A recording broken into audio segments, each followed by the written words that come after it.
Thank you very much.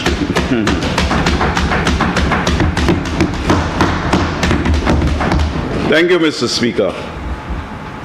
Mr. Speaker, I rise in support of the resolution to permit the Minister for Finance to borrow the sum of 202 million EC dollars. Mr. Speaker, the resolution states that the loan is repayable in 20 years after the grace period of 5 years from the date of the loan agreement commencing on the 15th day of May and 15th day of November in each year after the grace period. Mr. Speaker, it is to be noted that the rate of interest on the loan is at the rate of 2% per annum on the principal amount and outstanding. In other words, Mr. Speaker, on the reducing balance of the principal. From the foregoing, Mr. Speaker, it is clear that the terms of the loan for financing the construction and rehabilitation of the St Jude Hospital are highly concessional and therefore extremely favorable, Mr. Speaker. This is the point that must be accentuated today as we borrow to complete the St. Jude's Hospital. Mr. Speaker, a grace period of 5 years will allow for the project to be completed before the government commences the repayment of the loan. What a great day. What a great day, Mr. Speaker. In fact, the Minister for Finance has made it abundantly clear that the project will be completed in the shortest time possible and before the term of our office. Mr. Speaker, not even the best political liar can refute this fact. It's not there. There is no doubt in our minds, Mr. Speaker, that when we set timelines under the leadership of the member for Castries East, our Prime Minister and Minister for Finance, when we set timelines, we are realistic, Mr. Speaker, and we know what we are doing and we plan properly. A fixed interest rate of 2% per annum on the reducing balance of the loan is extremely generous, especially when one considers, Mr. Speaker, that the federal funds rate is at around 5.25 to 5.50% per annum, and that inflation is at its highest levels for over 40 years. Mr. Speaker, the real rate of interest, which is the nominal interest rate less the expected rate of inflation, is therefore negative. What a brilliant shot by the Prime Minister and Minister for Finance.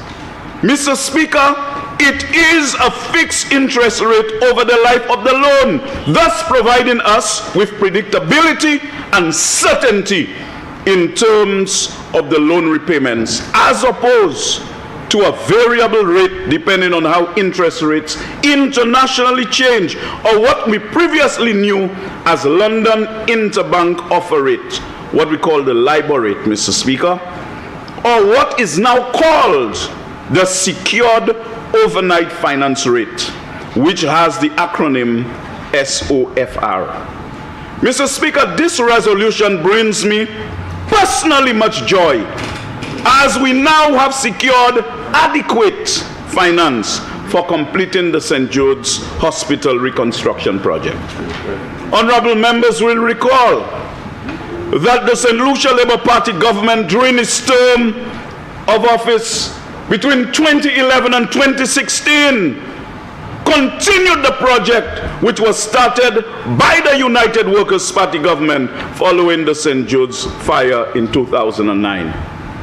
One of the major constraints that our government faced at the time was the fact that the requisite financial resources had not been secured for the completion of the St. Jude's project. And our government at that time had to utilize the limited financial resources to continue the project pending the finalization of a confirmed source for financing the St Jude project.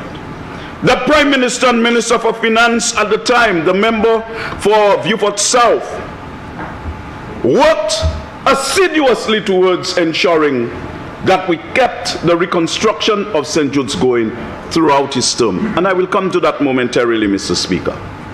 The Prime Minister and Minister for Finance, in his budget statement in 2002, stated that between 2010 and August 2016, a total amount of $98 million was spent on the St. Jude Hospital Project. Our government subsequently secured a loan in the amount of $20 million to complete and commission a fully furnished and equipped St. Jude's Hospital at a total cost of $148 million, Mr. Speaker. The project was, however, abruptly terminated by the former UWP government in September 2016, and they demolished 2 of the newly constructed buildings, which cost approximately $7 million. The UWP government, Mr. Speaker, decided to construct a new building, which had been termed the box by the member for Beaufort South, in fact, that monstrosity, which the executing agency, the Ministry of Economic Development, had cost at $118 million as at July 2021. They decided to build a box instead of completing the hospital, and the box, as at July 2021, was cost at $118 million. A box that is not stronger than one of the cardboard boxes that we never used to make to export bananas. Just prior to the general election, the former government had prepared a draft financing agreement for architectural works and what was called transition cost to bring the ground floor into use, the ground floor of the box. The cost of such works outlined in this finance agreement was $70.75 million with a financing cost of EC $6.66 million. This amount had to be repaid in 1 year, Mr. Speaker. The total cost of completing the ground floor would have cost the government $188 million just to complete the ground floor. Just to complete the ground floor. The cost does not include furniture and equipment to furnish the hospital, Mr. Speaker. This decision by the last UWP government can be described as nothing short of scandalous and has resulted in a waste of hundreds of millions of dollars. Scarce resources which could have been used for the sustainable growth and development of the economy to benefit the people of this country, Mr. Speaker. Mr. Speaker, this decision by the UWP government, we must note that the last government spent close to $1 million on a technical report. Some technical audit which they refused to make a public document despite the repeated requests we made both inside and outside of this honorable house. Do you know what is even worse, Mr. Speaker? The technical audit recommended that the hospital could have been completed with some retrofitting works, but they chose to ignore the recommendations of their own audit report. Pay $1 million for an audit report. The audit report told them that they could complete St. Jude's. They ignored it. And then they started to pomnel hours and end up building a box. Now, Mr. Speaker, when we talk about climate change and we talk about the effects of a climate crisis, we have the original hospital buildings that was built to military standard that can withstand a category 5 hurricane. You don't want to keep the hospital there. Now, when you're going to put them in a box, what do you do when there's a major hurricane with patients in the box? What do you do with the patients? Run and hide in the very buildings that you do not want to complete? Mr. Speaker, in contrast to the foolishness that they did, our government established a committee at no cost to the taxpayer to advise on the way forward for the St. Jude's reconstruction project. The committee recommended that we proceed with the completion of the original project. I repeat, the committee we put in place recommended that we complete the original project. Our government has approved of the recommendation made by the committee and proceeded to identify the financing for the completion of the project, as the previous government did not leave any resources available for the St. Jude's project. So after spending all that money on DSH, was a whole lot there.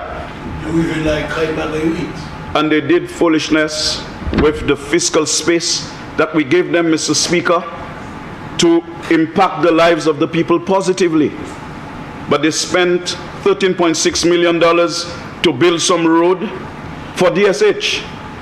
And they spent another $8 million to relocate the Beausejour agricultural project. Paid another set of money, about $877,000 to rent some land at Volet. All types of foolishness, including the abattoir, a gift from foreign governments. Taxpayers' money in other countries. What did they do with it?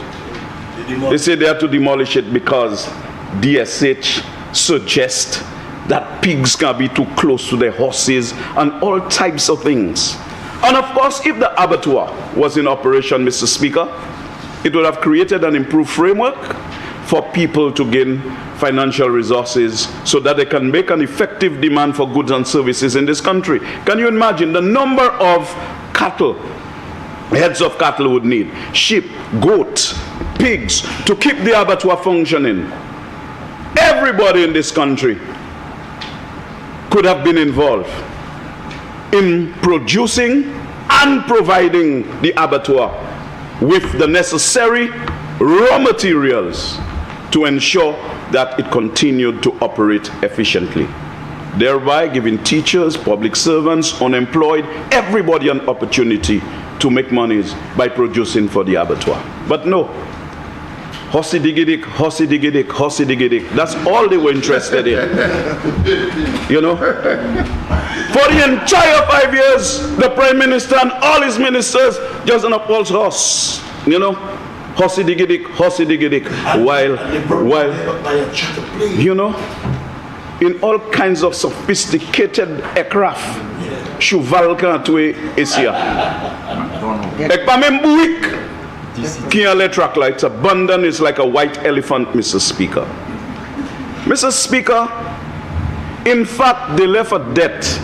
After they did all the nonsense, they left a debt of $42.75 million, which was allocated in this year's budget to meet outstanding payments to the contractor for works undertaken on the box, not the original buildings.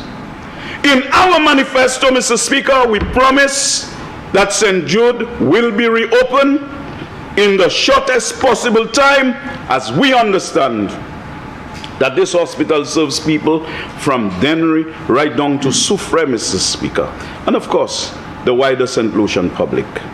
The financing provided by the Saudi Arabian Fund, Mr. Speaker, for development in the amount of approximately 202 million dollars will be more than sufficient to complete the hospital as well as commence rehabilitation work on the George Odlum National Stadium. Mr. Speaker, the significance of that may not be seen by the naked eye, but I'll tell you, when you inherit a debt to GDP ratio of almost 100% and you have a fiscal deficit which is way above the prudential limits, for any serious financial institution to invest in bonds or to give you a loan, they would have to allow a period where you as a country would have to bring down the debt to GDP ratio to prudential limits and the fiscal deficit. What we have done, Mr. Speaker, whilst we are restructuring the economy, we have secured $202 million to ensure that we complete the hospital, get the people out of the stadium to the original site, and fix up the stadium for the purpose intended, Mr. Speaker. Mr. Speaker, I cannot take my brief intervention to its logical conclusion without indicating that despite the condition of the economy, as I mentioned earlier, what the member for Beaufort South found, he could not have done the kinds of things that the former UWP administration could have done when the rebasing actually gave them unbridled leave to borrow. Because with the rebasing, it actually caused an improved framework for them. And the GDP, the debt to GDP ratio during the Labour Party's time that was too high, with the rebasing, even that went down. So our GDP at that time was underestimated. If we had that space, we could have expedited the construction of St. Jude's. But because of that scenario, we had to wait. So in 2013, the member for Beaufort South, as Prime Minister, applied for a loan from the Taiwanese. It was approved in 2014. And the first 50% was disbursed in January of 2015. However, by 2016, the year of elections, the hospital was almost completed. When they came into office, they abandoned the project for 3 years whilst they're on their horses. Whilst they did nothing for the people of this country.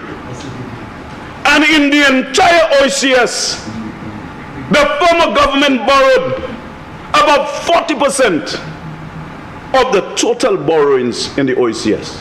Wow. And by 2019, the end of 2019, the economy of St. Lucia was in a recession.